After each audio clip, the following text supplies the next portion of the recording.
There's a revolution happening right now in the pharmaceutical world. It's called Pharma 4.0, and it is completely changing how we make life-saving medicines. This is all about the race to build the smart factory. And believe me, the stakes could not be any higher. So the entire pharmaceutical industry is really at a crossroads. There's this massive technological wave coming through, and companies are just scrambling to modernize their manufacturing. The gap between the ones who are innovating and the ones who are falling behind, it's getting wider every single day. And being left behind, well, that's just not an option.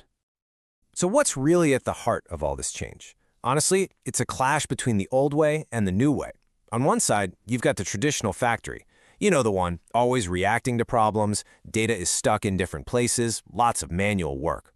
But on the other side, you have the smart factory. It's like a glimpse into the future. It can predict what's going to happen, and all its systems are totally integrated. The space between these two worlds isn't just a crack, it's a huge chasm, and it's growing. Okay, so what does this gap actually look like in the real world? Let's start with speed. Smart factories are cutting their batch release times by a whopping 40%. That means getting medicine off the production line and into the hands of people who need it way, way faster. And what about the money? Well, smart factories are dropping their maintenance costs by 30 to 40%. Think about it. By predicting when a machine might fail before it actually breaks, companies are getting rid of all that expensive downtime and those frantic emergency repairs that just kill the budget. And finally, let's talk about pure efficiency. We're seeing a 20 to 30% boost in how long the equipment is actually up and running. That means more medicine, less waste, and a much stronger supply chain. And look, these aren't just small, tiny improvements. This is a massive leap forward. But how do you even get there, right? What does the blueprint for one of these smart factories actually look like? Well, it's not about waving some kind of magic wand. It's about a very carefully planned combination of technologies, all working together perfectly to create a whole new way of manufacturing. Now, this is where it gets really cool. Just imagine the factory is a living, breathing thing. The senses of this factory are all these tiny little IoT, that's Internet of Things, sensors. They're everywhere, constantly collecting data on every single part of the process. Then you've got the nervous system, which is the digital network that connects everything together. And finally, you have the brain, and that's the super powerful AI that takes all that data and makes smart decisions in real time. And right at the very core of this brain is this incredible idea called the digital twin. It's a perfect virtual copy of the entire production line, and it's constantly being updated with data from the real world. Just think of it like a living, breathing digital doppelganger of the actual physical factory. So what can you actually do with one of these? Well, you can run thousands of virtual experiments to make things better without wasting a single drop of expensive material. You can cut down the time it takes to get a new drug to market from over a year to just a few months.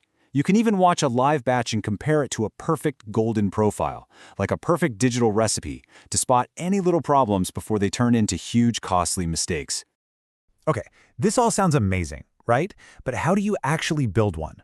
It's not some chaotic, let's do it all at once kind of thing. No, it's a very carefully planned 24-month journey. So let's take a look at the actual roadmap for success. This roadmap right here, this is your guide. It's a 4-phase plan that takes you from a tiny little pilot project all the way to a fully autonomous factory that basically runs itself. By breaking the whole thing down into these manageable steps, you can keep the risk low, show people it's working, and build up the momentum you need to see it through. Let's just walk through these milestones real quick. In the first 3 months, you launch a pilot project, just to prove that the whole concept actually works. By month 8, you've shown it's making you money, and you're ready to expand.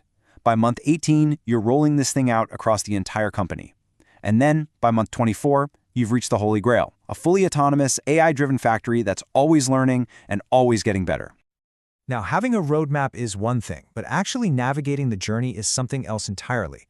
The road to the smart factory is absolutely full of pitfalls, and the difference between success and failure often just comes down to a few really key decisions. This right here, this is your playbook for success. Think of this table as your secret weapon. We've basically boiled down all the lessons we've learned from dozens of these projects, and it shows you the 8 critical things that separate the winners from the losers. On one side, you've got the best practices. On the other, the common mistakes that can completely sink your project. This is your guide for getting through the tricky parts of this digital transformation. All right, first up, choosing your pilot project. The smart move here is to pick something that's actually going to have a real impact on the business. The rookie mistake? Picking some low-priority piece of equipment that nobody really cares about. I mean, even if you succeed, it's going to be hard to get anyone to notice, and your whole project could just stall out right there. Next up is the human element. Look, you can have the best technology in the entire world, but if you don't get your people on board, you are pretty much doomed to fail. The key is to get your operators involved from day one and show them exactly what's in it for them, how this new tech is actually going to make their lives and their jobs easier. And this one is a big one. A smart factory is not an IT project. It's a business transformation. And that means you need a team with all kinds of different skills. People from operations, from quality, IT, engineering, all of them. If you just treat it like it's something for the IT department to handle, you are setting yourself up for a world of pain. So, what's the bottom line here? This isn't just some fad. This is the future. The companies that really embrace the smart factory are going to be the ones that win in the 21st century. And the ones that don't, they're simply going to be left behind. So, what are the key things to take away from this playbook? First, start small, with a project that really matters so you can build some momentum. Second, get your data organized from the very beginning. Third, don't forget about the people. Fourth, choose your partners carefully. Fifth, make security a priority right from the start. And finally, build a dream team and make sure they have a strong leader. That right there is your recipe for success. And that really brings us to the ultimate question, doesn't it? The smart factory isn't just about being more efficient or saving money. It's about a fundamental shift in how we create medicine. So when our factories can literally predict the future, what does that mean for the future of our health? How many lives can we save? And how fast can we finally conquer the diseases that have been around for centuries? The future is here, and it's being built right now in the smart factories of tomorrow.